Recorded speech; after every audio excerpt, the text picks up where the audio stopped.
Ora, muito boa tarde a todos. Eis que chegamos ao último painel do dia, subordinado aqui ao tema das Smart Cities. E obrigado a todos os que estão aqui presentes. Agradeço um agradecimento especial aos nossos oradores convidados e a quem resiste ainda aqui presencialmente e online. Obrigado a todos pela vossa participação. Hoje nós temos a doutora Paula Ribeiro, da direção do Museu Marítimo de Ilhavo. Temos o engenheiro Ricardo Machado, chefe de Divisão de Sistemas de Inteligência e Informação, da Câmara Municipal de Guimarães, portanto hoje está a jogar em casa. Temos o Dr. José Matos, secretário executivo da Intermunicipal da região de Aveiro. E temos o Marco Teixeira, um técnico autárquico, entusiasta aqui pela área da cibersegurança. Eu gostaria só de relembrar, mais uma vez, que cada orador tem 15 minutos para a sua apresentação. Findos esses 15 minutos de cada um, temos um espaço para questões e respostas, em que privilegiamos aqui as questões que são colocadas presencialmente e caso tenham as questões, podem, por favor, colocar o braço no ar para depois fazermos aqui direcionado a cada orador. E também a nível de chat na plataforma Zoom, que nos acompanha online. Como tal, sintam-se à vontade para participar. Agradecemos a participação e vamos então dar início. Começando aqui pelas senhoras, doutora Paula Ribeiro, esteja à vontade para começar a sua apresentação, por favor.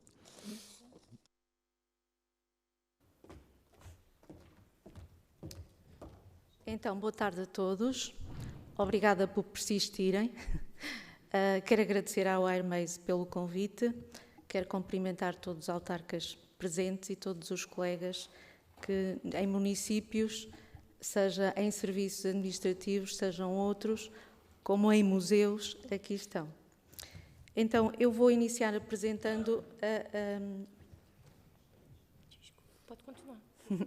Eu vou dar-vos a conhecer um bocadinho daquilo que é o Museu Marítimo de Ilhavo.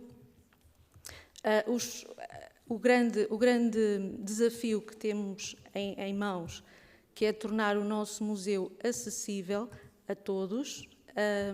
Ele já era em termos de infraestruturas físicas, agora queremos-lo mais acessível para que possa ser visitado não só presencialmente, mas também presencialmente por todos e também colocá-lo um nível mais acima do que aquilo que em termos de ferramentas digitais, daquilo que nós estávamos. E como é que nós chegamos aqui? Estávamos no dia 17 de março de 2020, se calhar todos se lembram deste dia. Para nós foi o dia em que encerramos o museu e deparámos-nos com uma realidade completamente diferente daquilo que estávamos habituados. O nosso museu, até 2019, vinha sucessivamente a bater recordes de públicos e em 2019 chegámos muito perto dos 89 mil visitantes, conforme podem ver no gráfico. Muitas vezes, se este gráfico está assim, para tentarmos explicar que há a percepção que são os grupos escolares que visitam os museus e que engrossam os números de público. No nosso caso, o público escolar representava 22% em 2019 e o público individual, ou público geral, era de 78%. E de um dia para o outro, nós tivemos o último domingo aberto em março, logo no início de março, em que tivemos numa tarde, nós ao domingo só abrimos à tarde, das 14 às 18, tivemos perto de 800 visitantes, para no domingo seguinte termos apenas 2, e para azar da equipa que estava de serviço, eram alemães, e a pandemia começou lá longe, nós ainda só estávamos a ouvir falar daquilo, da mesma... Ali perto, mas era mais aqui também para o norte, lá embaixo ainda não tinha chegado. E ao depararmos-nos com isto, vimos um museu fechado, primeiro de técnicos, primeiro de pessoas. Nós nunca encerrámos os serviços do museu, aquilo que fizemos foi rotação de equipas e estávamos sempre... Alguém de nós estava no museu e começámos a sentir o museu muito, muito frio, muito despido, não era o nosso museu. Antes da pandemia, nós tínhamos um projeto piloto que fomos convidados por uma empresa da região para termos audioguias. O nosso museu, nós agradecemos ao nosso município que investe muitíssimo no nosso museu. É um museu que já vai fazer 84 anos e em 2001 sofreu uma grande remodelação e a partir daí o município, fossem quais fossem os executivos, não deixou mais de investir. Nós não temos só o museu, temos também um centro de investigação, temos um navio-museu Santo André e porque estivemos parados este tempo, abrimos só por períodos curtos durante este período todo da pandemia, a autarquia ofereceu-nos também um centro vocacionado para a religiosidade marítima, em que Ilhavo tem um património riquíssimo. Eu não sei, há bocado a colega perguntou quem conhecia o município, eu pergunto aqui, quem conhece o Museu Marítimo de Ilhavo? Boa, seria mau. Então, eu vou deixar-vos aqui um cheirinho daquilo que é o Museu Marítimo. Tivemos que filmar isto num dia em que estamos encerrados, que foi à segunda, porque, de facto, estávamos habituados a muito público. Windows P. Duplicate. Pronto. Não! Aqui. Pronto. Eu vou-vos deixar, é um curto vídeo.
Peço desculpa, as legendas estavam em inglês, mas todos perceberam, julgo eu.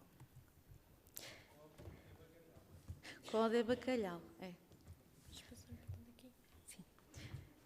Então nós estávamos a trabalhar com este projeto, mas com um museu, que era colocarmos audioguias para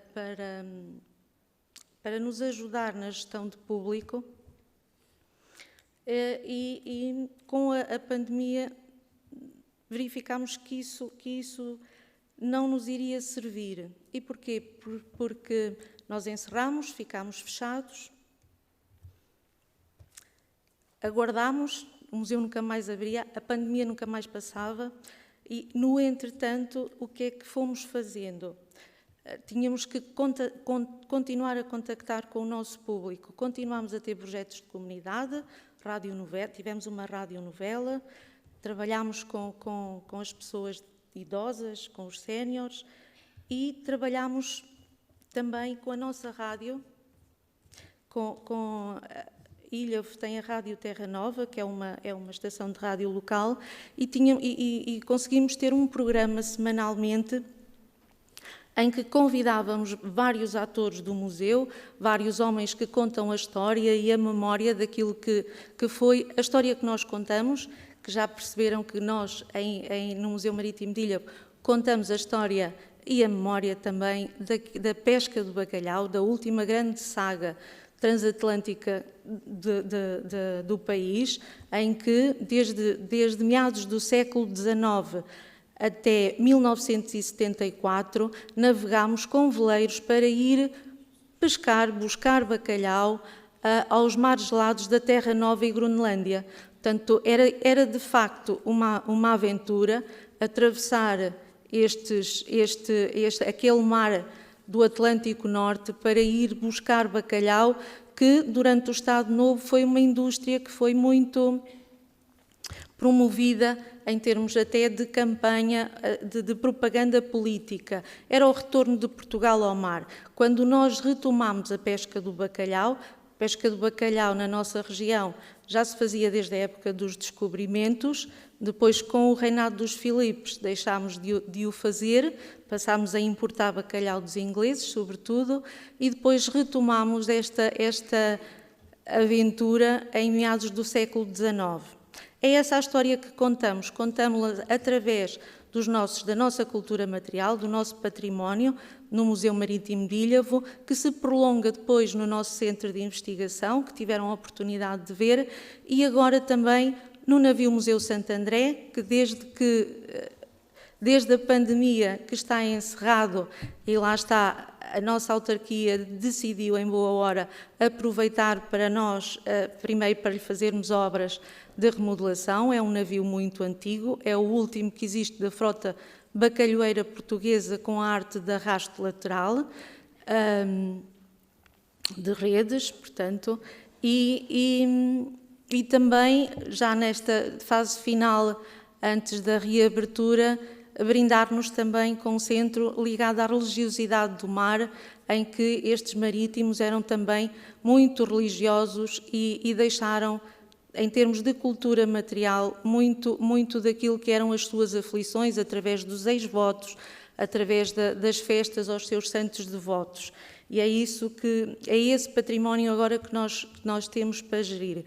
Então, durante aquele período em que estávamos metade no museu, metade em casa, aquilo que decidimos foi convidar um conjunto de pessoas e ter um programa semanal de rádio para mantermos o contacto com o nosso público.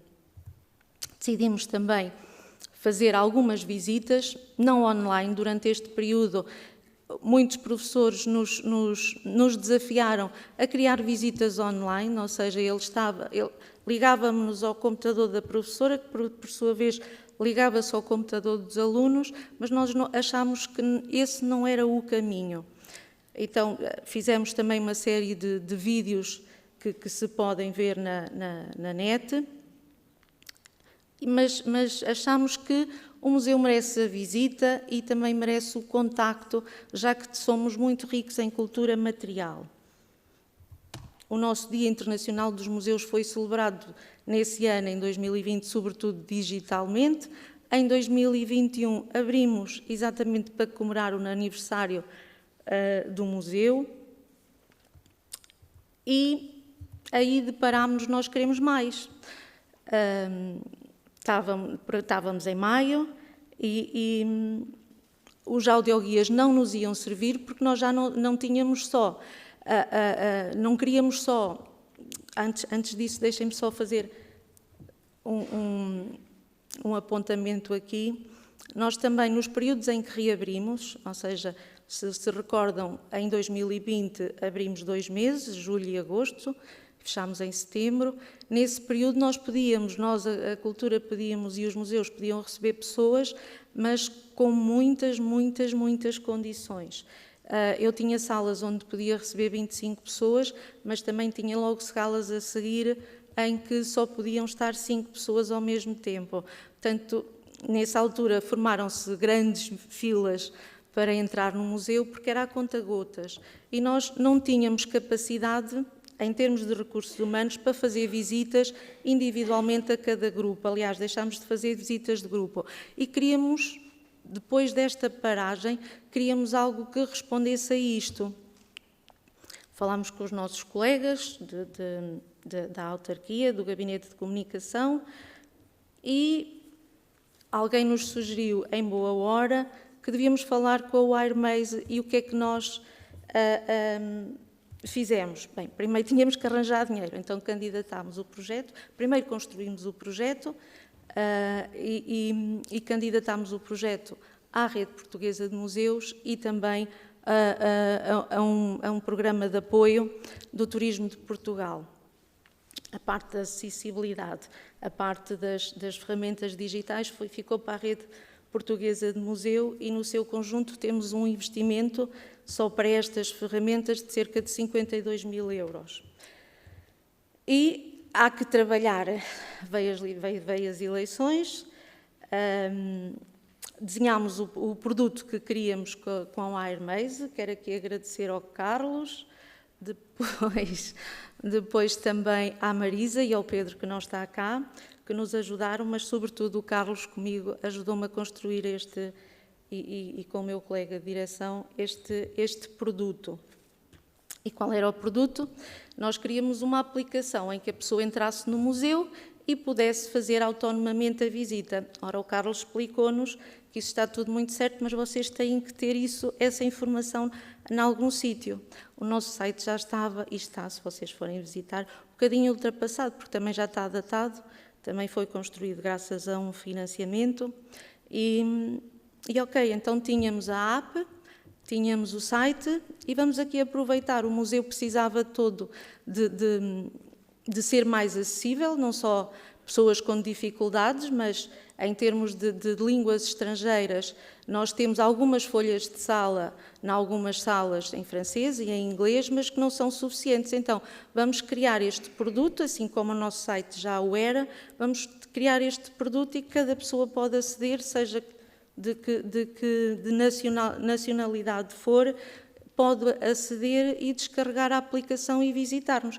E é nisso que estamos a trabalhar agora. Estamos a trabalhar na renovação do nosso site. Quero agradecer à Marisa, que nos aturou um bocadinho. O nosso site vai ter este aspecto. Portanto, vai ser muito eficiente e inteligente, porque a navegação vai ser mais fácil, vai ter tudo aquilo que nós queríamos que tivesse. Aqui nós temos uma base de dados de todos os pescadores que andaram na pesca do bacalhau e navios, que vai estar mais visível. Ela já tinha lá um link, mas vai estar mais visível. Em termos de comunicação com o nosso público também vai ser mais dinâmico, e estamos certos que quando ficar tudo pronto vai de facto ser apetecível não só visitá-lo digitalmente, mas também depois ir conhecê-lo ao vivo. Tínhamos também a dificuldade de ter, para além de ter um navio, o navio foi intervencionado, está fechado desde 17 de fevereiro de 2020, vai reabrir agora no Dia Internacional dos Museus, no dia 20 à tardinha. Estão todos convidados, se quiserem visitar um navio e visitar a história e memória de um povo que rumava até o Atlântico Norte para pescar bacalhau. E não era só o povo de Ilhavo, a pesca do bacalhau foi transversal a todo o litoral português e ilhas, sobretudo a ilha de São Miguel, onde nós aportávamos e depois levávamos os pescadores. Nós temos um arquivo de história oral que vamos ter disponibilizado também no nosso site, em que fizemos entrevistas a esses pescadores de norte a sul do país e também ilhas, que são muito importantes, e vamos ter aqui também a parte daquilo que nós comunicamos diariamente. Um professor, se quiser fazer uma marcação, vai ser de intuitivo, portanto vai ser fácil, porque de facto vamos ter aqui acoplado no nosso site muitos conteúdos. Se quiser preparar a visita e fazer, o professor também o pode fazer. E, sobretudo, este site vai alimentar a nossa aplicação, que era a necessidade que nós tínhamos. Nós somos um museu com 2 polos, do quadro somos 22 pessoas, 21 atualmente, e contamos com alguns colaboradores. No total somos perto de 30 pessoas, mas não somos suficientes para tudo que há para fazer e, sobretudo, para o acolhimento do público. Nós, na sexta-feira, por exemplo, temos, ao longo do dia, 11 visitas. Só temos um museu a receber visitas. Agora, quando tivermos o centro e quando tivermos o navio Museu Santo André, porque quando o navio abrir, nós sabemos que vamos ter muito público e ansioso para o visitar, nós vamos ter a ferramenta essencial para as nossas visitas. Sim, por favor, pronto. Eu espero que tenham compreendido minimamente aquilo que eu quis transmitir, e visitem-nos. Temos um museu, um edifício de arrojada arquitetura moderna, o nosso navio Museu Santo André, que já tem o seu espaço de acolhimento novo, com loja e um espaço em que tem a maquete do navio em 3D e a possibilidade de alguma pessoa em cadeira de rodas o visitar virtualmente, mas no local, e o nosso centro de religiosidade marítima, que também tem muitos tesouros nacionais. Estão aqui algumas imagens dos 3, e eu também não falei, mas temos também um aquário de bacalhaus, que acho que foi perceptível no filme. Portanto, estes são os nossos tesouros, os nossos museus. Vamos também ter, na parte das acessibilidades, um avatar que nos vai traduzir para a língua gestual portuguesa os conteúdos. Cá está o avatar, é um produto que a WireMaze comercializa e que vai trabalhá-lo para nós. Nada disto seria possível sem o apoio ao financiamento da Rede Portuguesa de Museus, da Turismo de Portugal, e sem o apoio da WireMaze.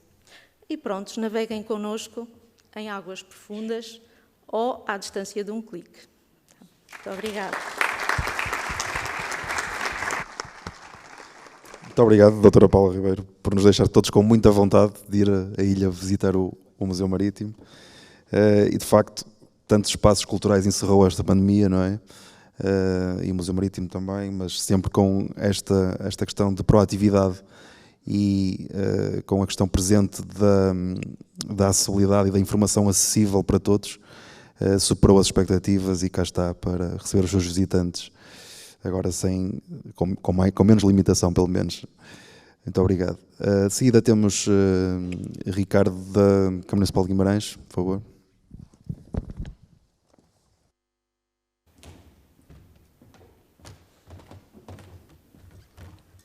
Boa tarde a todos. Só para deixar aqui que é prática comum, pedimos todos desculpas à Marisa, porque a Marisa tem-nos autorado sempre nesta questão que é a digitalização. Só para dar outra nota, o meu tempo já começa abaixo dos 15 minutos, por isso vou ter que ter aqui mais algum tempo, porque eu não vou conseguir cumprir o tempo que me estipularam aqui. Bem-vindos a Guimarães. Queria agradecer a todos os autarcas que estão aqui presencialmente, a todos os técnicos, todos os oradores, ao painel que está aqui comigo, e queria agradecer a todos que estão a ver-nos em casa. Não irei aqui elencar todas as soluções que, obviamente, foram elencadas pelo meu Presidente e pelo meu Vereador. Tudo que são soluções citizen-centric que nós utilizamos da WireMaze e de outros fornecedores, efetivamente fazem parte disto, que é o roadshow das Smart Cities de Guimarães. Nesta apresentação, e permitam-me fazer aqui a associação ao 5.0, podia ser 2.0, podia ser 3.0, podia ser 4.0, é 5.0 só para dar a sensação que é um salto. É um salto que Guimarães está a dar, é um salto que Guimarães quer se afirmar. Guimarães está cada vez mais inteligente. Isto não é meu. Poderia eu dizer, mas não é meu. Esta frase foi dita num jornal nacional, no qual fizeram questão de detalhar aquilo que Guimarães está a fazer relativamente às cidades inteligentes. Deixo aqui uma pequena nota. Podem ver este mapa, é curioso, este mapa, e ele engorda conforme aquilo que há de ser o desenvolvimento da população até 2050. E segundo os dados da Organização para a Cooperação e Desenvolvimento Económico, cerca de 55% da população mundial vive em centros urbanos. Um valor que deverá chegar aos 60% em 2030 e uns incríveis 70% em 2050. Tal explica-se porque as cidades são o maior motor de crescimento económico, que contribuem com cerca de 60% do produto interno bruto mundial, mas também responsabilizando as cidades por cerca de 75% das emissões globais de carbono e por mais de 60% a 80% do consumo de energia. Assim, transformar as cidades em aglomerados populacionais sustentáveis é um dos 17 Objetivos de Desenvolvimento Sustentável que a ONU estabeleceu para 2030. Transformar Guimarães num território da ciência e do conhecimento, da cultura e do turismo, da economia e da inovação é um dos objetivos, ou melhor, é também um dos objetivos deste Executivo Municipal. Pegando no conceito expresso por Damer em 2017, uma cidade inteligente é um espaço urbano em rede, que usa as tecnologias de informação como um meio. E eu quero que as pessoas entendam que, efetivamente, as tecnologias de informação são usadas como um meio, com o objetivo de melhorar a qualidade de vida na cidade.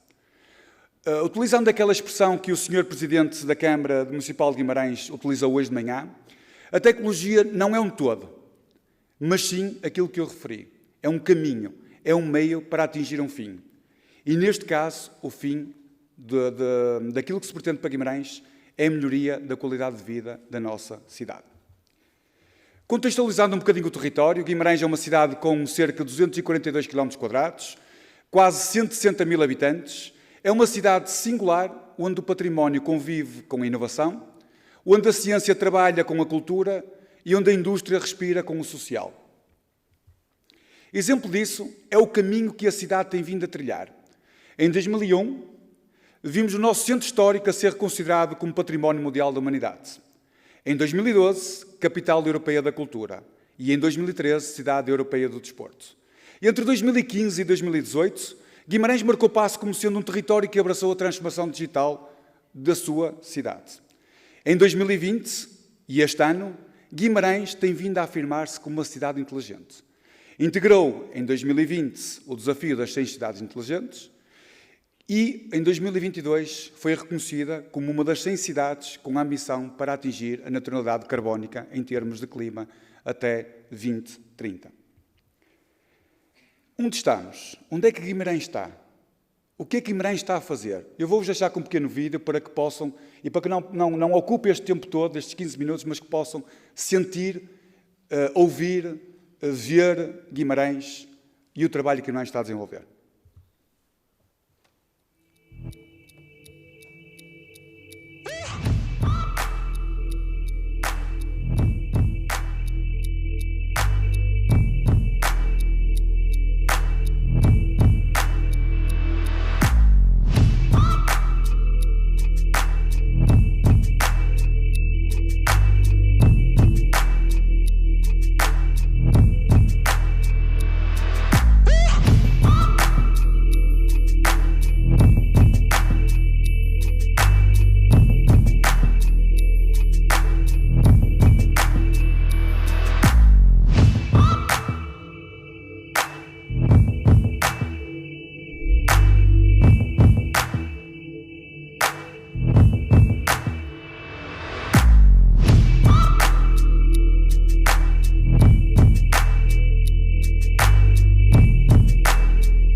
Pegando naquilo que é a analogia de que uma cidade inteligente é um organismo vivo e que este organismo vivo conduta-se por aquilo que é a espinha deste organismo, Guimarães é uma cidade que ouve.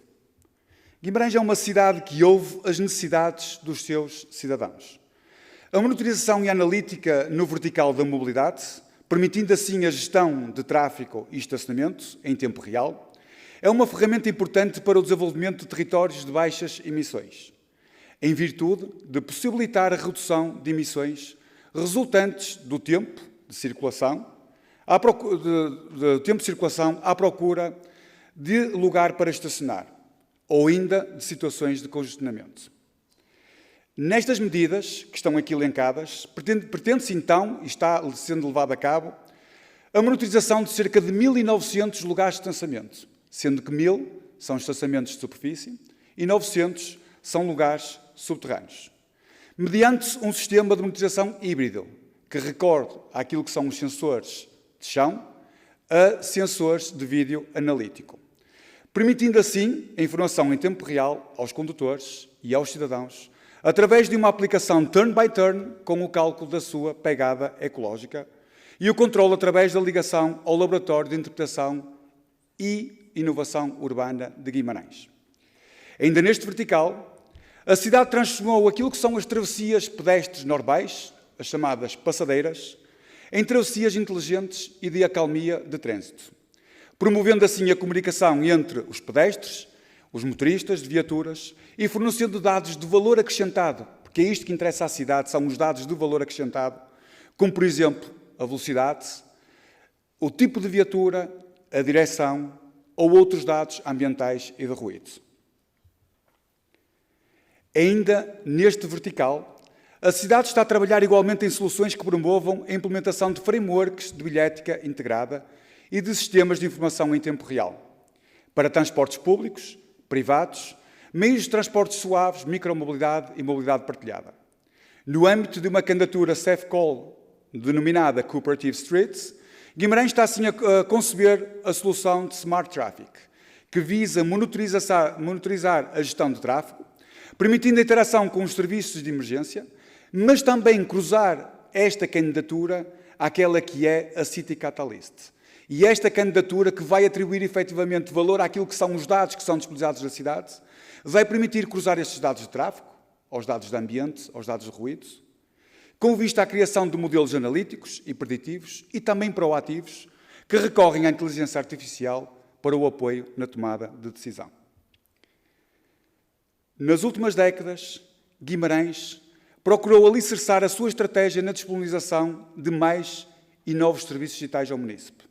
Os portais do município de Guimarães são ferramentas ao dispor do cidadão, onde é possível aceder à informação institucional, autárquica e de serviços municipais. A navegação neste portal é apoiada por ferramentas de acessibilidade, conforme foi dito hoje de manhã pelo vereador Paulo Lopes Silva, como, por exemplo, o avatar produto Wiremaze, de língua gestual portuguesa, ou a ferramenta que permite a conversão de texto para voz, ou, por exemplo, o chatbot com recurso à inteligência artificial. Adicionalmente, o atendimento autárquico online do município de Guimarães permite consultar, por exemplo, processos de urbanismo, publicidades, feiras, mercados, contas correntes do cidadão, guias de receitas, assim como pedidos de certidão, e entre outros. A aplicação móvel do município, o Guimarães Citify, é uma aplicação que permitiu também revolucionar aquilo que é a disponibilização de informação ao cidadão. Permitiu criar uma nova forma de interagir com o município, onde este pode acompanhar as notícias, consultar a agenda de eventos ou de pontos de interesse, comunicar, por exemplo, uma ocorrência em espaço público, tirar uma senha para o balcão único de atendimento, consultar o estado dos seus processos ou até participar no orçamento participativo. Guimarães tem vindo igualmente a apostar na sua visibilidade internacional, nacional e regional, através de um conjunto de projetos estratégicos de médio e longo prazo, capazes de potenciar processos de regeneração urbana, valorização do património histórico edificado e potenciação do tecido de indústrias criativas, através de programação e criação contemporânea. A atração de visitantes, a promoção da imagem da cidade, a melhoria das infraestruturas locais, a recuperação dos equipamentos culturais e dos espaços centrais degradados, o envolvimento do cidadão e das comunidades, juntamente com a mobilização da comunidade artística local, são aspectos com uma presença crescente nos programas das cidades como Guimarães, onde a criatividade e a inovação assumem-se como motores centrais na economia e na sociedade. O projeto BRC, que já foi falado hoje de manhã, estrutura-se assim no território como um laboratório de ideias, um laboratório criativo de criatividade. Complementarmente com aquilo que é a plataforma em Guimarães, que também já foi aqui referenciada, que se apresenta como uma ferramenta ao dispor do cidadão, dos artistas, dos agentes e das entidades culturais, onde é hoje possível assistir àquilo que são os espetáculos que estão a decorrer na cidade ou que já decorreram. Permite ainda consultar aquilo que é a Bolsa de Artistas, Criadores e espaços culturais, assim como a agenda cultural do Concelho. Guimarães é também uma cidade que sente. É uma cidade que sente o ambiente, que sente a sustentabilidade, que sente o tecido económico. Para além do excepcional caminho que a cidade está a fazer no cômpito ambiental e da sustentabilidade, Guimarães já sente o pulso do seu território. Guimarães já monitoriza as alterações ambientais, com base, por exemplo, a 4 estações do município ambientais e uma estação do IPMA. A monitorização das cheias nas bacias de retenção já é uma realidade. A medição das partículas de ar, de ruído, permitindo assim obter e cruzar dados em tempo real, também já é uma realidade. Complementarmente, encontra-se a implementar soluções de Smart Energy Grids, que permitirá no futuro a gestão e a monitorização remota dos consumos em edifícios e luminárias públicas.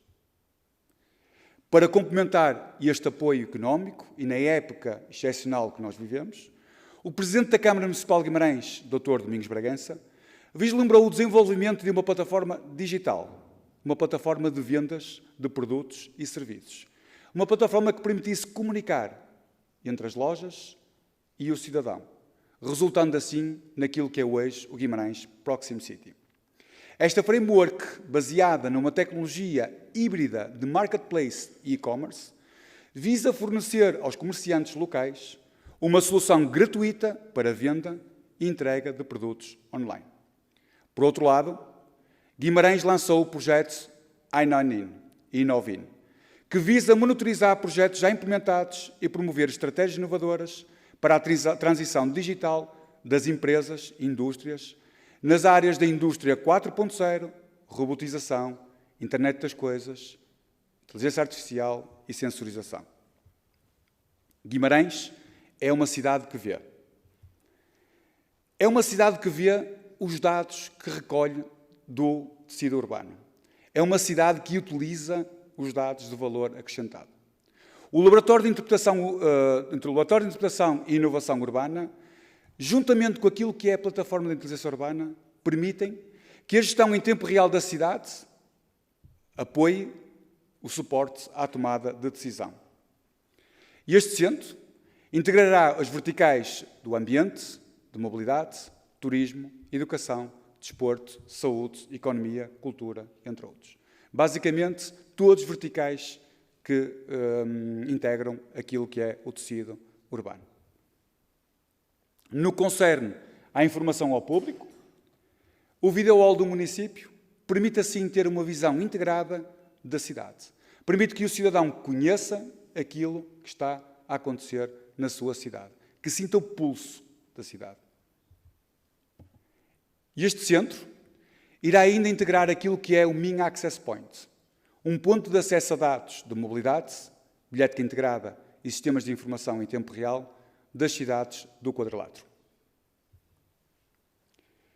A visão e a estratégia municipal visa assim construir cada vez mais uma cidade inteligente e sustentável, de referência nacional e internacional, no âmbito das cidades inteligentes. Assente num processo que concerta os objetivos para o desenvolvimento sustentável, os conceitos de sociedade 5.0, e daí advém o 5.0 no início, e aquilo que está em voga e é chamado Urban Happiness. que é basicamente juntar o cidadão na tomada de decisão.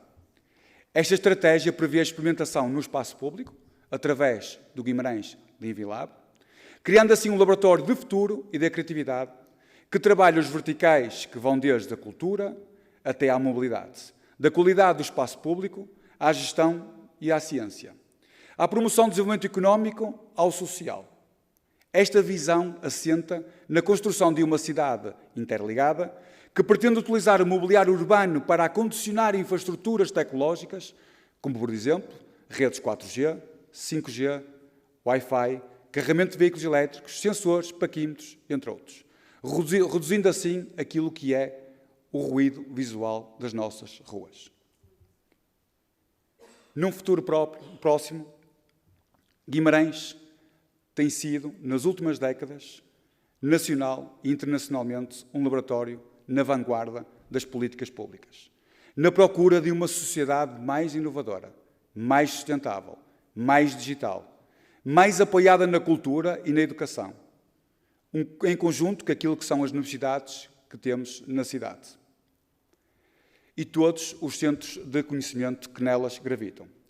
Num futuro próximo, Guimarães será palco da engenharia aeroespacial e da ciência de dados, com um foco naquilo que é o setor aeronáutico e aeroespacial. Aqui em Guimarães nascerá a nova Academia de Transformação Digital. No Ave Parque, muito brevemente, será inaugurado aquilo que é o Instituto de Cidade de Guimarães, um dos maiores e mais produtivos centros de investigação da Europa. O supercomputador irá também para o Ave Parque e será instalado neste Parque de Ciência e Tecnologia. Assim, assente naquilo que é um modelo de hélice quíntupla, onde integra o município, as empresas, as universidades, o cidadão e o ambiente, Guimarães pretende desenhar o seu futuro com base nos pressupostos da ciência, da educação, da cultura e da inovação. Muito obrigado.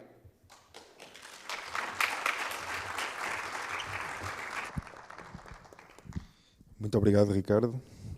Ainda ficou dentro da margem, portanto, está tudo ok.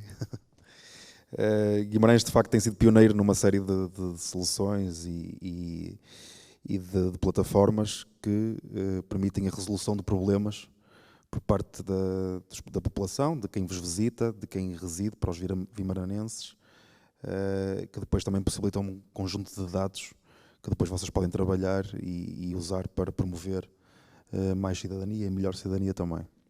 De seguida, Dr. José Matos, da região de Aveiro.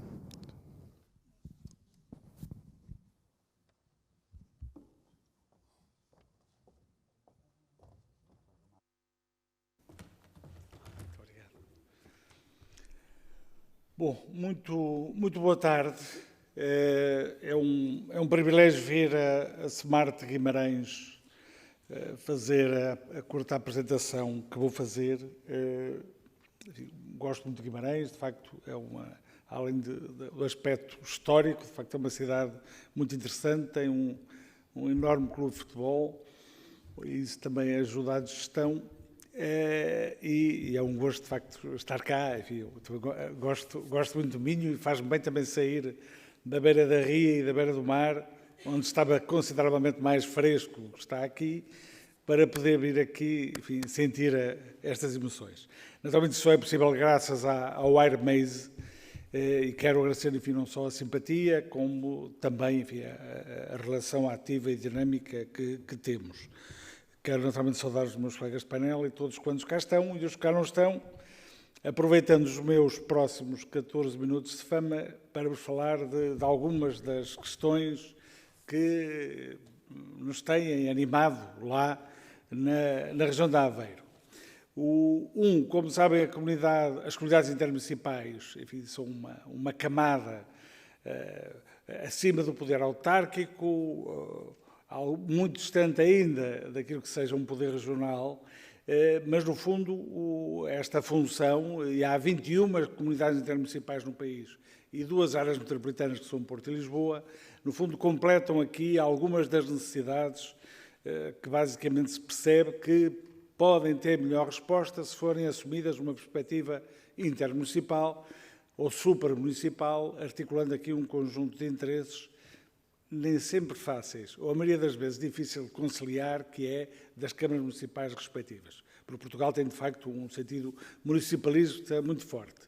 E até acredito que as questões digitais possam introduzir alguma visão, uma espécie de visão mais smart relativamente a algumas das questões, para conseguirmos ultrapassar alguns localismos e assumirmos, de facto, alguns sentidos mais regionais. Porque muitos dos problemas que hoje temos, face à sua complexidade, justificam outras formas de abordagem, muitas delas têm, de facto, têm que subir e não podendo ser centrais, porque somos um país exageradamente central, têm que encontrar respostas a um nível, de facto, supramunicipal.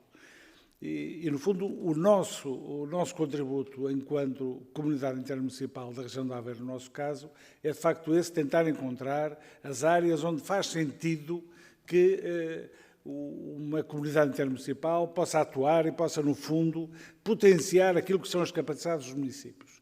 Nós, na região de Aveiro, temos uma grande tradição nesse sentido. Em 1989 foi fundada a Associação de Municípios da Ria e desde então e nasceu para resolver um problema complexo que era o da poluição da Ria de Aveiro. E os municípios perceberam que se não se juntassem, não se safavam para conseguir resolver o problema, e a verdade é que, passado 32 anos hoje, nós continuamos a encontrar na região de Aveiro uma articulação muito forte entre todos os municípios. Isto é, nós constituímos muitos grupos de trabalho, articulamos e no fundo, fazemos aquilo que a história nos ensina, sobretudo numa zona que está mais virada para o mar e para a ria, que é fazer redes ontem e hoje para pescar e hoje redes no sentido mais digital. Apesar que nós precisamos das outras, hoje já não tanto para pescar bacalhau, muito embora continue a ser de facto uma marca nossa, mas para fazermos outro tipo de pescas. E devo dizer que até neste trabalho da comunidade intermunicipal, e é tão engraçado quanto isso, o Museu Marítimo de Ilhavo, já que foi dito, fez a remodelação, a recuperação, a reabilitação do Santo André, do navio Santo André. Ele foi feito com fundos do Mar 2020, que são geridos pelo Grupo de Ação Costeira da Comunidade Intermunicipal, que ainda hoje colocou lá 10 galegos do Grupo de Ação Local das Pescas do Golfo do Ártabro Norte, ali junto à Corunha, precisamente a visitar o Museu Marítimo de Ilha. Portanto, no fundo, esta rede tem esse aspecto. E eu vou-vos mostrar que, de facto, alguns dos nossos trabalhos, nomeadamente nesta área do Região da Aveiro Digital, têm muito a ver com esta articulação, com esse sentido de nós, no fundo, completarmos aquilo que é a ação dos próprios municípios. Bom, o segundo aspecto que gostava de vos deixar é o seguinte. A minha apresentação hoje aqui é um appetizer para aquilo que venha a ser, que virá a ser na sexta-feira, o evento final do Região da Aveiro Digital.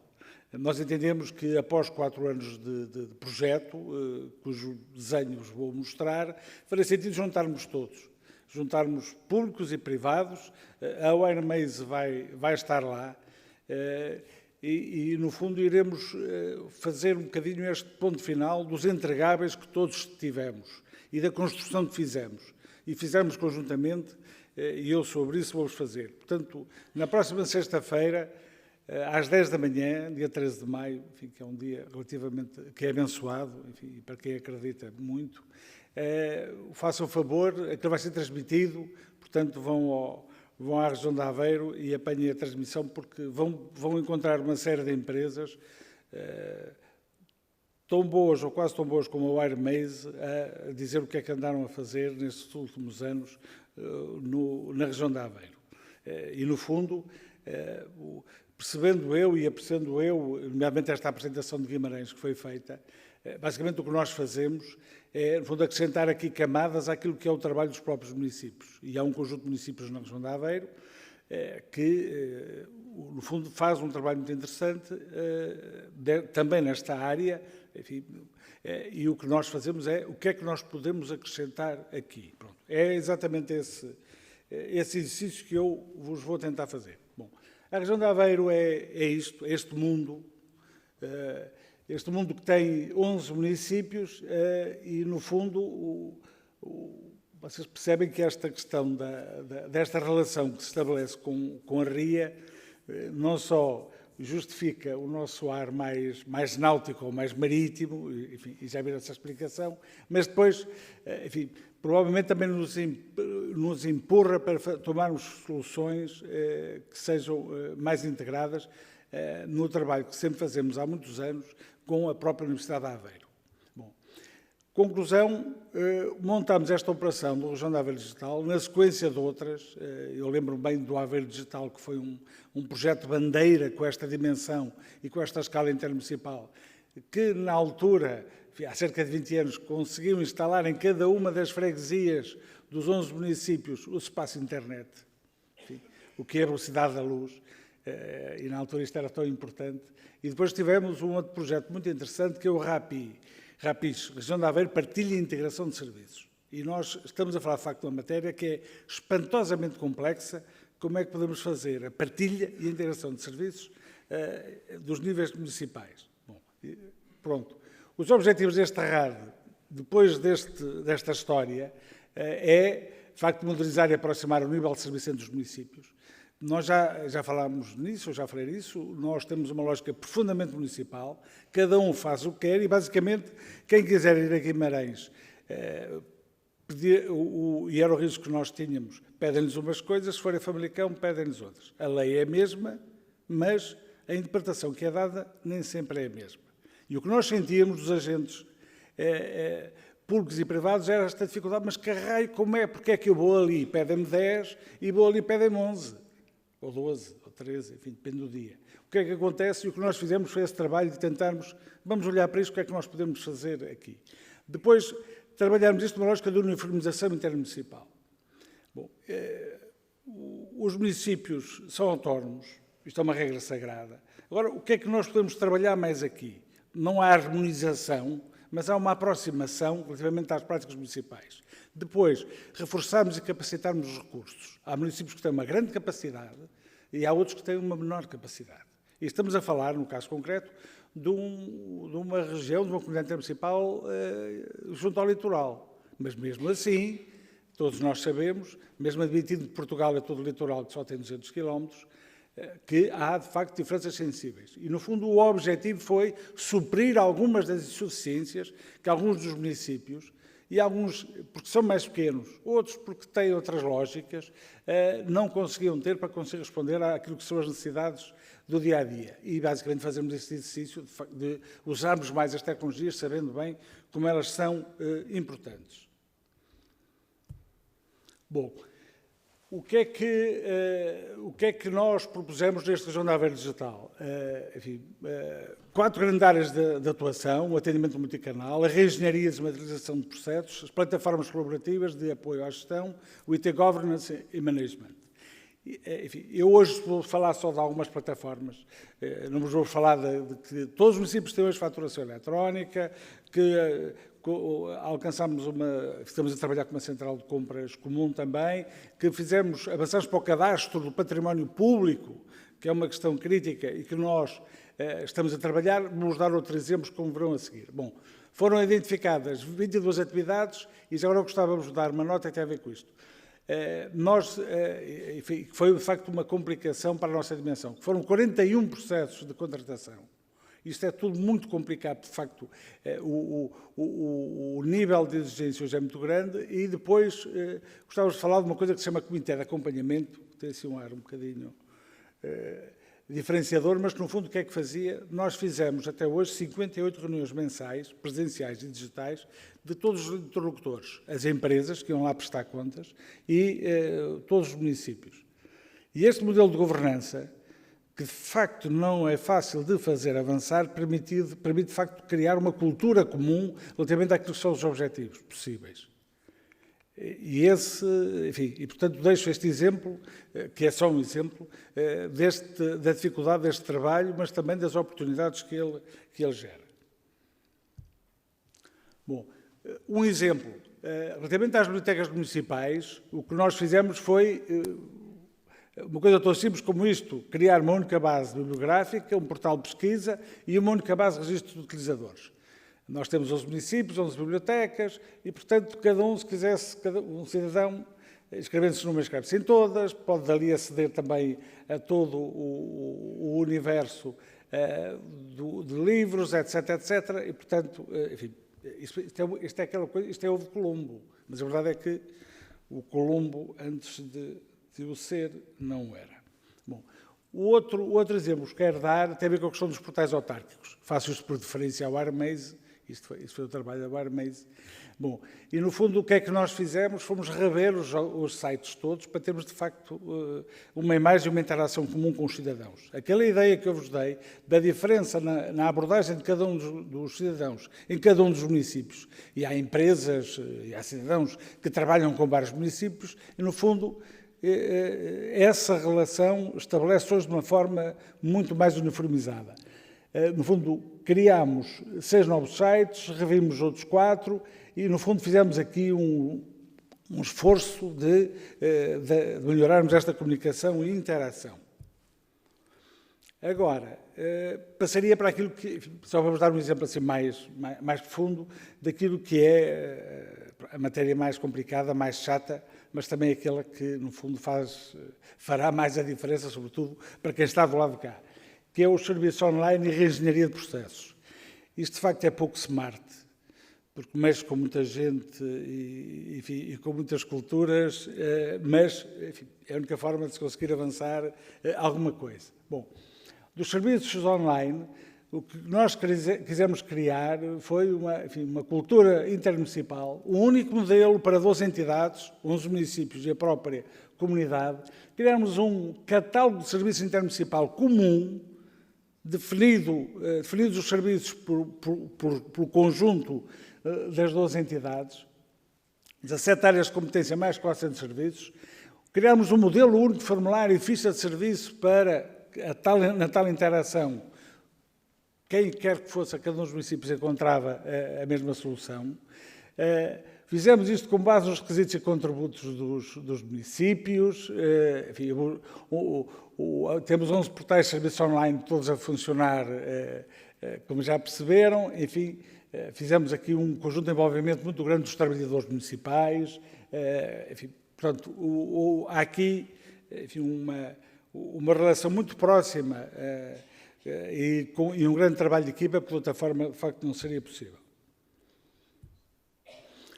Bem, aqui fica-vos uma imagem sobre o conjunto de serviços online onde nós andamos, onde nós atuamos, onde nós trabalhamos, onde nós discutimos, onde nós criamos grupos de trabalho especializados e, portanto, por aí percebem a dimensão do trabalho que tivemos, enfim, e que simplesmente está no princípio, porque, obviamente, cada dia que passa precisamos de voltar a trabalhar. Depois, nos serviços online, nós, de facto, esta questão da reengenharia dos processos é uma questão, enfim, como disse há pouco smart e relativamente violenta em alguns casos. Mas, no fundo, tivemos que entrar aí e conseguimos, de facto, encontrar procedimentos, fluxos, que, de uma forma que aí já não é tão uniformizada, porque as câmaras municipais têm, de facto, lógicas completamente diferentes umas das outras, mas, no fundo, que elas se aproximassem e depois produzissem o mesmo resultado. Bom, da reengenharia, só darmos aqui alguns highlights. No fundo, há 44 processos que foram redesenhados e modelados. Enfim, as 12 entidades já expliquei quais é que eram. Novas regras e políticas de gestão do ciclo de vida documental. Há um novo plano de classificação arquivística, e esta questão do arquivo, não vamos perder tempo com isso, mas no fundo é uma questão que até aqui só fechava os procedimentos. Hoje o arquivo abre os procedimentos. A regra do início é a regra do fim, ou se quiserem a regra do fim é a regra do início. E, portanto, enfim, a progressiva organização e intermediação dos processos em ambiente digital, isto é um salto em frente em todos os municípios, isso passou a ser regra, enfim, e no fundo mais de 300 trabalhadores envolvidos nesta aventura. Bom, finalmente, porque não vos quero cansar e já passei o meu tempo, quero-vos dar uma imagem daquilo que é uma das imagens, a marca da região de Aveiro. Já aqui perceberam que, se for ao Museu Marítimo de Ilhavo, bem lá alguns destes barcos, são chamados barcos comuniceiros, que nós estamos a candidatar a património da humanidade.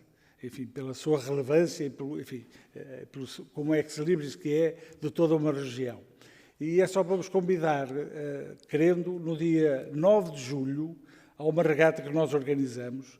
Portanto, nós somos uma comunidade que, de facto, além de se entreter nestas questões fixes e sexys do digital, entretém-se também a organizar regatas de miliceiros. 9 de julho, façam favores, estão todos convidados. Muito obrigado, até à próxima.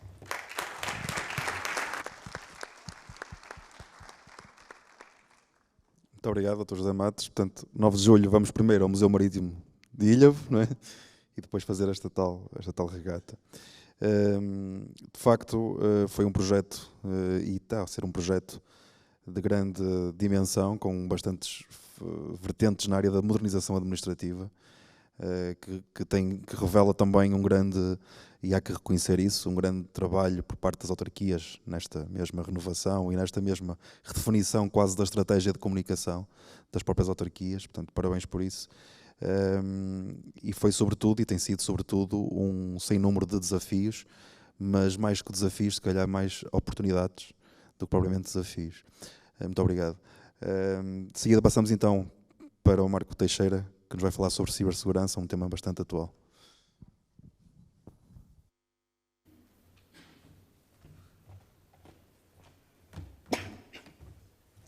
Olá, boa tarde.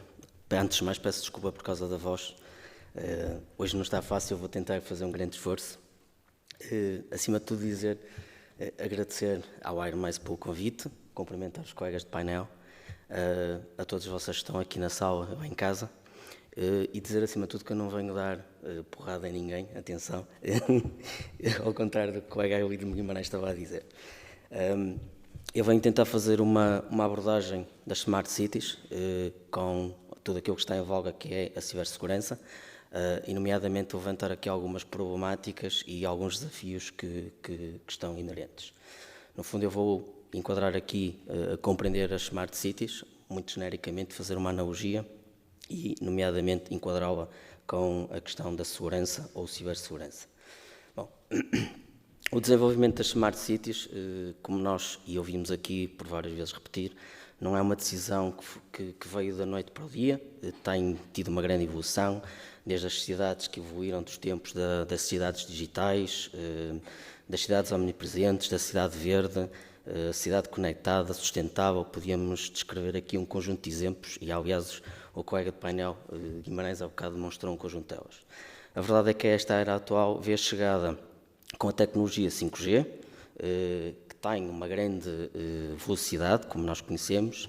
Vimos também com o aumento dos núcleos GPU e o aumento rápido de processamento e de Big Data, e nomeadamente ao tradicional, a computação em nuvem, adicionando toda esta componente da inteligência artificial e que nos permite fazer uma análise de dados. Tudo isto junto, todas estas tecnologias permitem o desenvolvimento e a realização daquilo que nós chamamos hoje as cidades inteligentes. O que aqui eu vou demonstrar é um pequeno esboço de segurança para estas cidades inteligentes e fornecer-se uma compreensão daquilo que nós chamamos de segurança de cidades inteligentes, ok? E tentar exprimir aquilo que são consideradas as melhores práticas nestas mesmas cidades. Fazendo aqui uma pequena analogia, existe uma grande semelhança entre o corpo humano e as cidades inteligentes.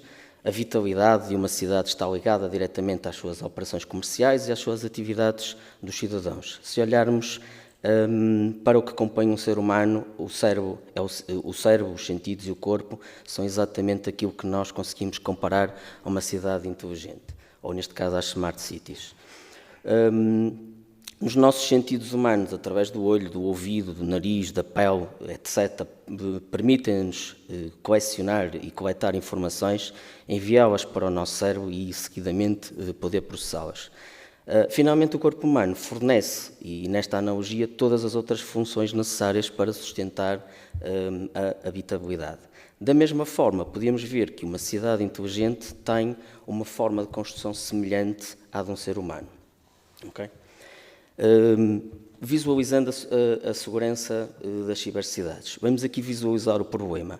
A segurança para as cidades inteligentes refere-se a um problema maior e não se deve vê-lo como silos. Esta é a maior preocupação.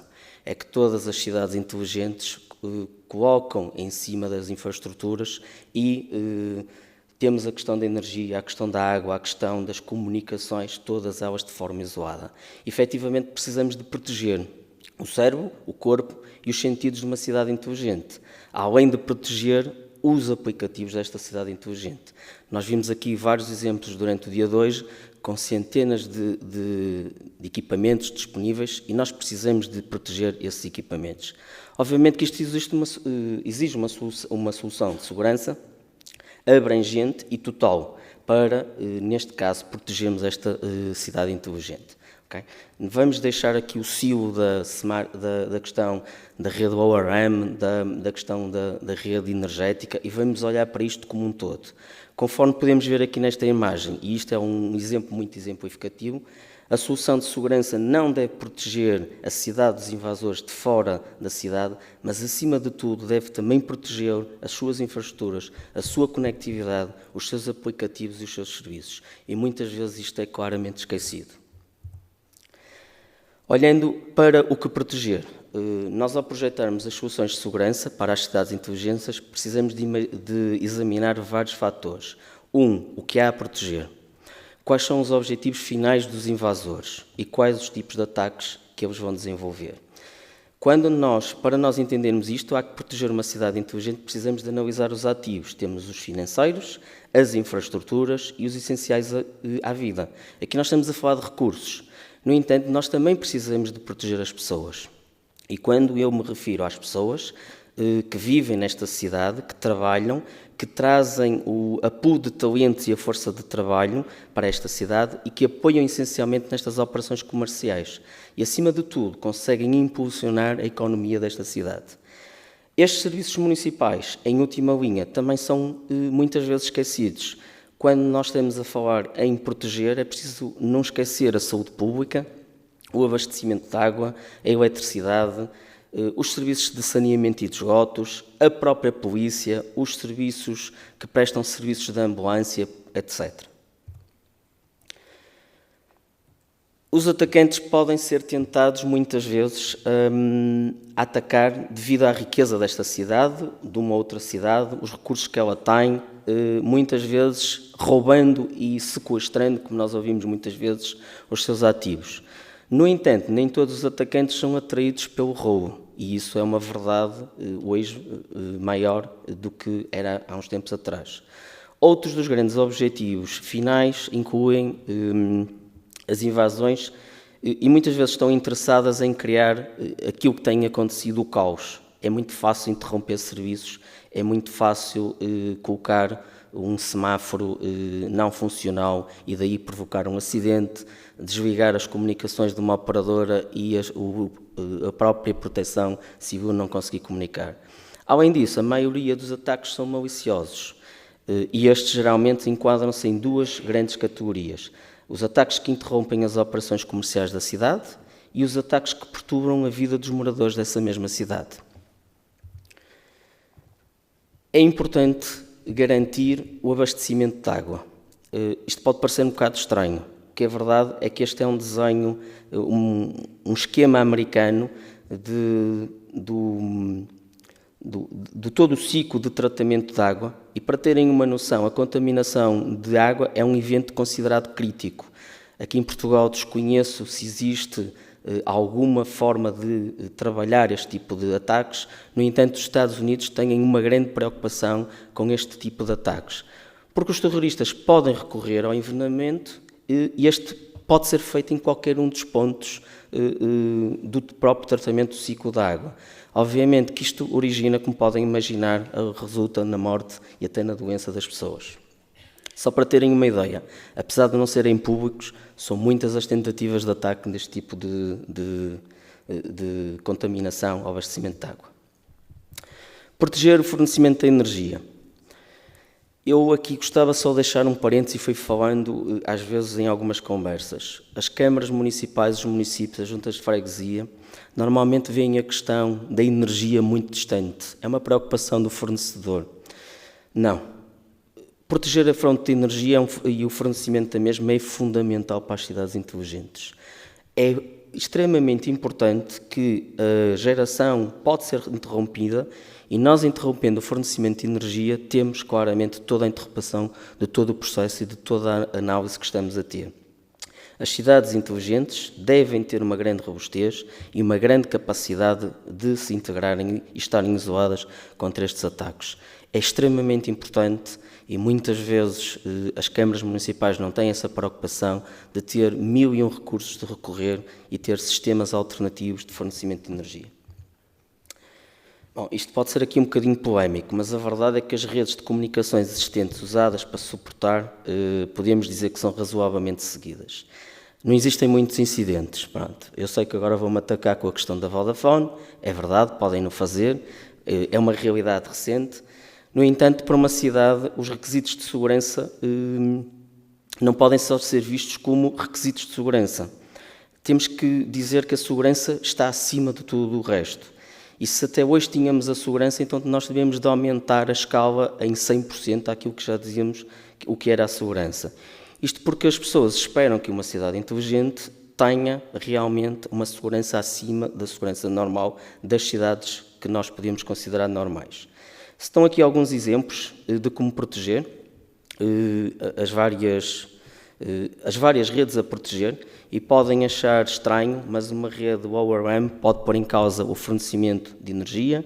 A rede Sigfox é uma das redes que foi desenvolvida, é uma rede de baixo consumo para aquilo que podemos chamar o IoT, conectar sensores e dispositivos. E depois temos a questão do LTE e do 5G, que recentemente vimos, no caso da Vodafone, mais ou menos, e que acabou por provocar um grande problema a nível nacional. Além da segurança das comunicações, outra que muitas vezes não está aqui é a questão da segurança do link. Assim, resumidamente, no fundo, nós temos a necessidade de aumentar os níveis dos protocolos. O nível do protocolo de como nós comunicamos os dados, como transmitimos os dados, e às vezes ter um site com o HTTPS não é o suficiente. O protocolo que está por trás não é o suficiente. Às vezes ter um site, um servidor de e-mail com protocolo TLS não é o suficiente. Ou o protocolo já está desatualizado, ou então, a maior parte das vezes, os colaboradores acabam por arranjar mecanismos alternativos que podem pôr em causa a integridade da informação. Proteger os dados. Isto é aquilo que nós esperamos. A maioria das aplicações da Smart Cities detecta, e acho que já foi dito aqui por colega, coleta, processa e analisa os dados para gerar aquilo que vocês mais gostam, que são os dashboards, os insights de significado, e para depois podermos criar o tal chamado serviço de significado. Bem, por exemplo, as aplicações de transporte inteligente recolhem os dados dos veículos, motoristas, tráfego, passageiros, enquanto os da saúde estão a recolher estes dados de pacientes. Mas onde é que estes dados são colocados? Que proteções foram usadas? Que redes estão a ser transmitidas nestes dados? Quem é que tem acesso a estes dados? Estes dados são gerados por parte de plataformas das cidades inteligentes e precisam de ser protegidos. Esta é a maior problemática. Nós hoje queremos consumir apps, queremos consumir recursos e temos muita pouca preocupação de onde é que os estamos a colocar, quem é que acede a eles, como é que eles estão a ser tratados.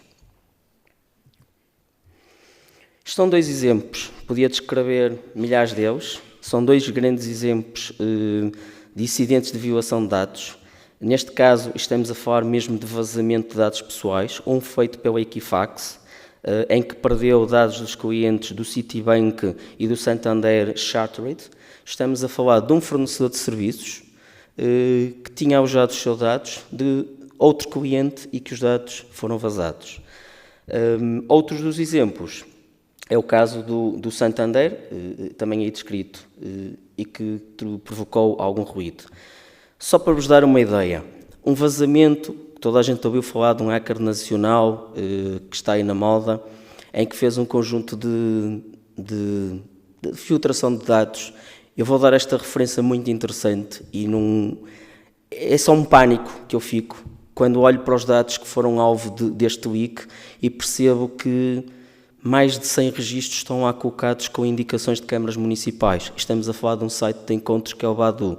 Isto deixa-me preocupado, obviamente, e é recorrente este tipo de utilização e deixa-me preocupado perceber que não existem culturas. E se me perguntem, mas se calhar isso foi em alguma câmara pequena? Não, eu mais chocado fiquei quando percebi que até a própria banca, de grandes bancos nacionais, tem lá registros e que os dados são neste momento possíveis de serem acedidos e que obviamente que deixa qualquer pessoa preocupada. Na União Europeia, como nós sabemos, temos o Regulamento da Proteção de Dados. Eu não vou falar sobre ele, porque senão teríamos aqui o dia inteiro, mas com a introdução e cobrindo a proteção de dados, todos os indivíduos da União Europeia e do Espaço Económico Europeu estarão teoricamente protegidos. Okay? Proteger os ativos financeiros. A maioria destes ativos financeiros é mantida por instituições financeiras. Alguns possíveis ataques incluem firewall, mas não só. É preciso aumentar a segurança em termos de controle de acesso. Autenticação em multifator, cada vez mais começa-se a perceber que afinal é interessante, mas está cheio de falhas. Criptografia de dados, que muitas vezes é esquecida. Conexões seguras de rede de transporte, quase que é obrigatório, mas cada vez mais nós achamos que é só para ligar ao local de trabalho. Proteção contra malware e vírus, porque achamos que só o vizinho do lado é que vai ser alvo de um ransomware. E inspeção de logs, que é a maior dor de cabeça na administração pública, na minha opinião. Por fim, é preciso proteger os pontos finais, aquilo que nós chamamos endpoints. E numa organização em que temos 100 funcionários, existem no mínimo 50 endpoints que não fazem parte do alvo. Estamos a falar dos telemóveis, dos tablets, e que normalmente há ali uma secção, e desculpem a expressão, dos executivos que se esquece que são os pontos de maior ataque e que devem ser totalmente protegidos. Proteger o cérebro das Smart Cities. Eu fiquei congratulado de perceber que Guimarães estava a preparar um COI e, na verdade, ele precisa de ser protegido. É preciso proteger o acesso, é preciso proteger a rede, as plataformas, para que depois possamos dizer que as cidades inteligentes estão realmente protegidas. Porque quando nós não temos a informação, quando os dados não estão a ser devidamente guardados, o COI tem que fazer o seu trabalho, que é perceber o que é que está ali a funcionar mal. Muitas Smart Cities no mundo usam o conceito de centro de controle, como aqui já foi referido por Guimarães, e o centro de operações de cidade inteligente centralizado. Eu trouxe um exemplo, peço desculpa a Guimarães, mas a Huawei tem uma visão deste mundo em que o mundo digital para cada pessoa, família e organização, é um bocadinho aquilo que Guimarães está a fazer, e construir este modo inteligente. Ele pode ser consultado facilmente fazendo uma pesquisa. Isto é um exemplo. Eu podia encher, eu fiz de propósito, eu podia encher isto cheio de exemplos, mas nós no caso dos municípios com serviços críticos, e nós hoje começamos a ter muitos municípios com serviços críticos, como o fornecimento do gás. Aqui em Portugal não temos gás e eletricidade, mas por outros lá fora vamos tendo. Se forem interrompidos, a vida de milhões de pessoas vai parar e será claramente prejudicada.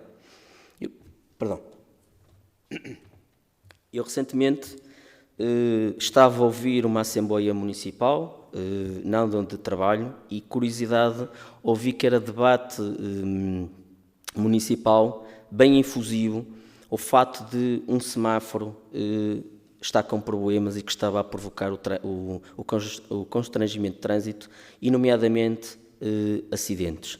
Era uma via central de uma vila em que ninguém sabia dar uma resposta. Não havia alarme, não havia monitorização, não havia nada.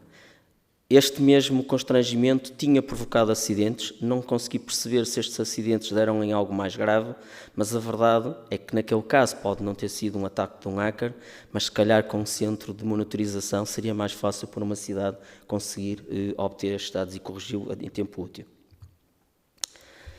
Trago aqui dois exemplos, também dois exemplos graves, e isto é um desafio muito grande, é que com a crescente dependência da vídeo, e hoje foi alvo, hoje é notícia, não sei se todos vocês já perceberam, aliás, hoje é notícia mais 2 casos em Portugal. Um deles é da famosa BitScam, que foi tomada por um grupo de hackers e que neste momento tem o controle destas câmaras. São umas câmaras que estão disponíveis no litoral, em muitas das praias. O que é verdade é que puseram em causa a integridade da imagem, tiveram a monitorizar e estão a filmar pessoas na sua vida privada e a serem transmitidas em tempo real. Estes são 2 exemplos e são, se calhar, os maiores desafios. São notícias muito recentes, um de 2019 e um de 2020, em que foi possível, num dos casos, um falso ministro francês usar uma máscara de silicone e conseguiu roubar milhões de euros, e no outro caso foi na Nigéria, em que os serviços secretos conseguiram prender uma pessoa em que se fez passar por primeira-dama. Podem imaginar com que facilidade hoje as pessoas têm acesso a isto, e esta confiança que nós, cidadãos, quando vivemos numa cidade inteligente, cria claramente um efeito muito negativo. E é isso que nós temos que lutar e é isso que nós procuramos trabalhar. Resumidamente, de acordo com a Agência da União Europeia para a Segurança das Redes e da Informação, são identificadas uma lista de boas práticas. Isto não é uma repetição, porque a verdade nós temos que o reforçar. Nomeadamente para a proteção, uso de VPNs. As VPNs não servem só para ir ver o IPTV pirata, servem para se ligar aos nossos locais de trabalho, independentemente do local onde nós estamos. Não interessa se estamos na rede interna, na rede do amigo, do vizinho, nós nunca sabemos o que é que nas nossas redes, mesmo domésticas, se está a passar. Eu costumo dar um exemplo de uma aprendizagem que tive. Nós nunca devemos dar a nossa rede Wi-Fi, e depois eu pessoalmente posso explicar os motivos, a ninguém a não ser à nossa família. A nossa rede Wi-Fi de casa é nossa e não deve ser partilhada com mais ninguém, por mais confiança que tenham. Criptografia de dados. Ainda se vê muitos serviços públicos que não têm criptografia de dados. Não interessa só se são sites, se não. Peço desculpa, eu já acabo. Uso de proteção física, controle de acessos, alarmes, criação e validação de logs, manutenção de backups, que é uma miragem para muitos locais, e aquilo que eu acho que é o mais importante, uma auditoria regular, que também não é realizada. Obrigado.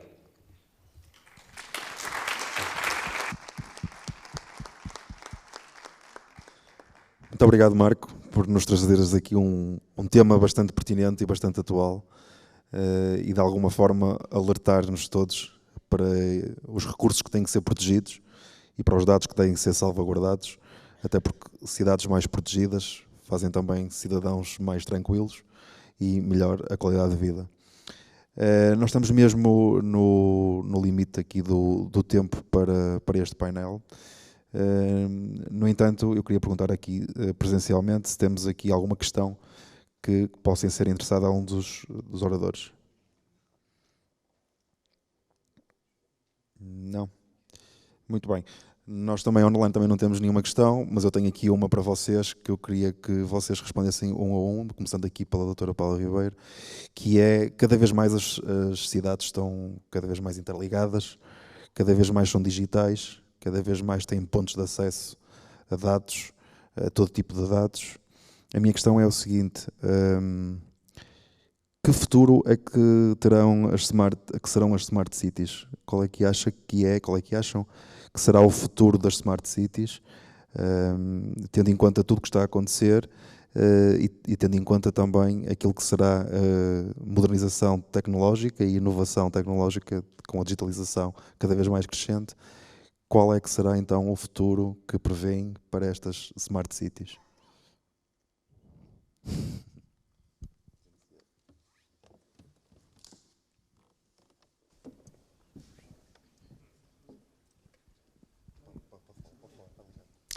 Bem, eu venho do mundo dos museus.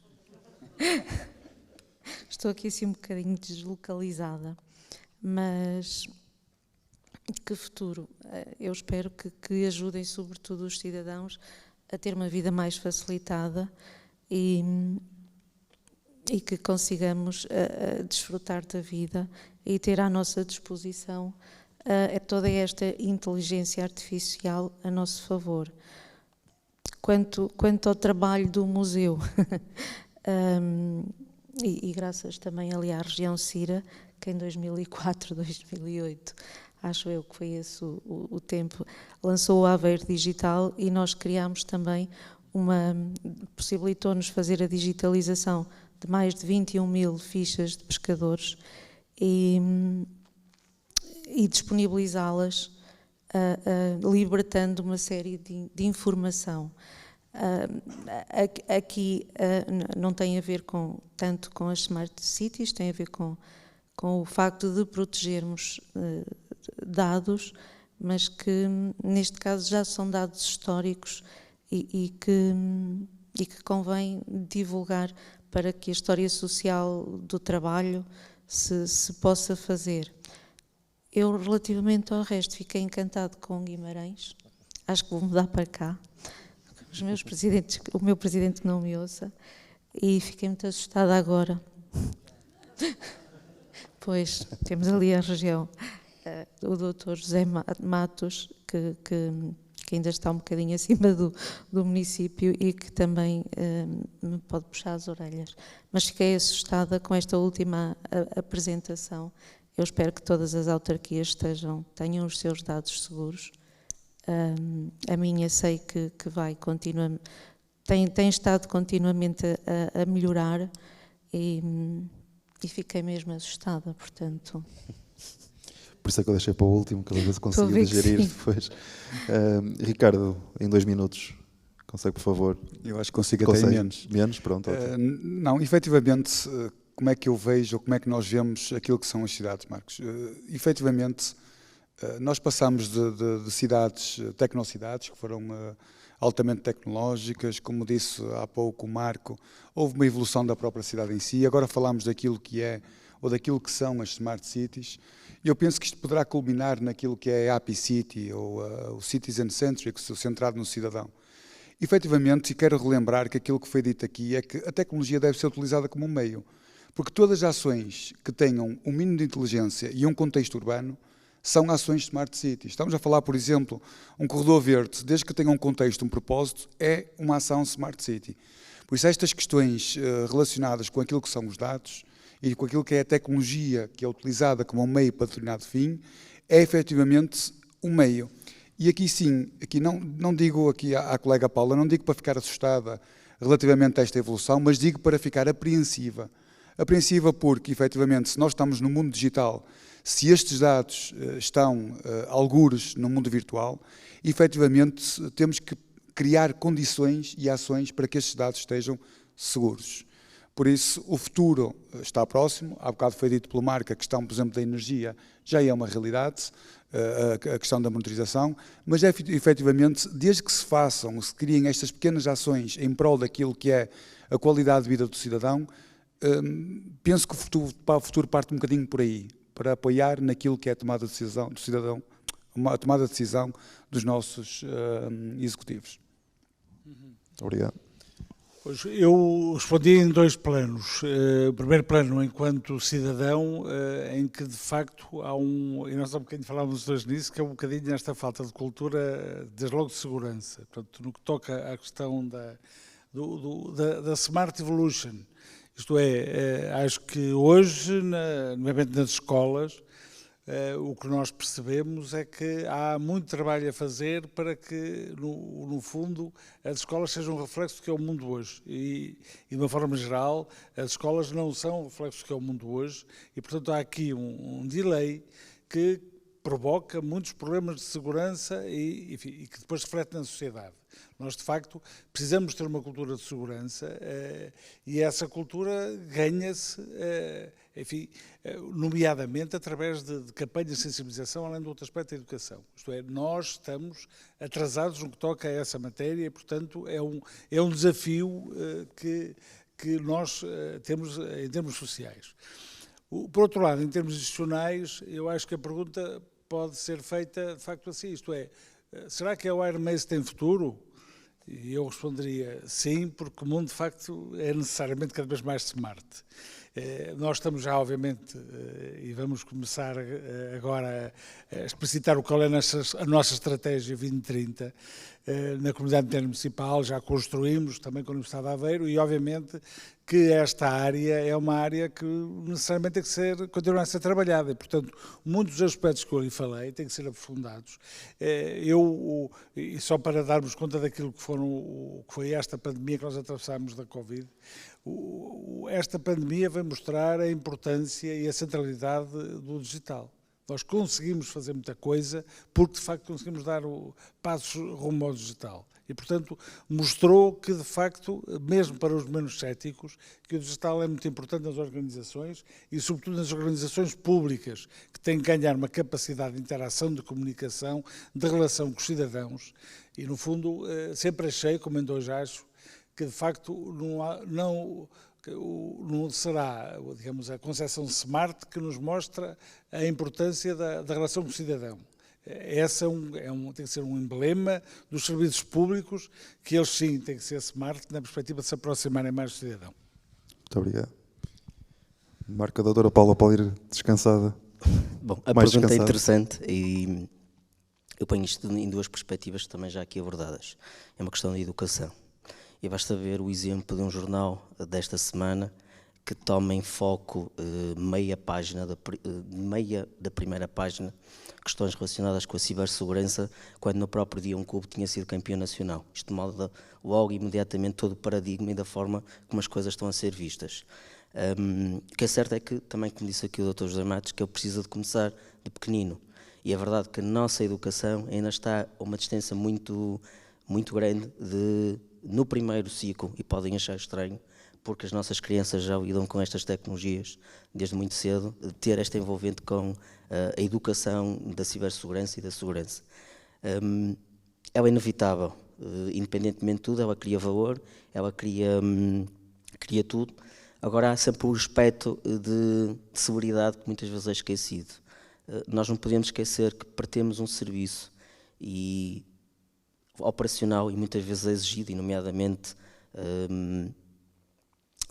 às equipas que estão a trabalhar, têm que ter sempre o cuidado da segurança por trás. Não é disponibilidade ao serviço porque estão a ser alvo de grande pressão e muitas das vezes as falhas acontecem exatamente por um problema de configuração ou um problema de má configuração de um dispositivo que acabou por abrir uma brecha de segurança e permite, obviamente, este tipo depois de ataques maliciosos com, muitas vezes, uma tentativa de criar o caos numa cidade.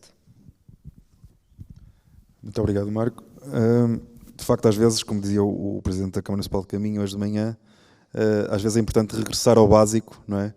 Para termos a formação e a educação necessária para todos começarmos desde pequenino a termos estas noções de segurança, porque de facto todos começamos a usar dispositivos de toda a ordem, online ou não, e é importante esse tema. Bom, neste painel quero desde já agradecer os oradores que estão aqui presentes, e havia certamente muito mais a falar sobre este tema, sobre muitas outras questões levantadas à torno das Smart Cities. Esperemos que tenha sido um dia proveitoso e um dia bem passado junto dos nossos oradores aqui nestes painéis que preparamos para vocês. Hoje em média, tivemos 170 pessoas online, tivemos 100 pessoas aqui presencialmente em Guimarães, no Centro Cultural Vila Flor. Deixo apenas só uma reflexão final em relação a estas questões das Smart Cities. Não é só investir em tecnologia, em soluções futuristas e milagrosas. É necessário também dar voz ativa ao cidadão para que ele próprio seja uma parte integrante no processo de tomada de decisão das próprias autarquias, em função daquilo que será garantir um melhor futuro para as gerações vindouras. Muito obrigado a todos, voltamos já amanhã, vamos ter 4 painéis com temas que vão desde da visão, como iniciamos hoje, ao Citizen-Centric, ao Employee Engagement, à participação também. Portanto, esperemos que também venham assistir, seja presencialmente, seja online. Em meu nome e em nome de toda a equipa da WireMaze, muito obrigado a todos, um bem-aja e até amanhã.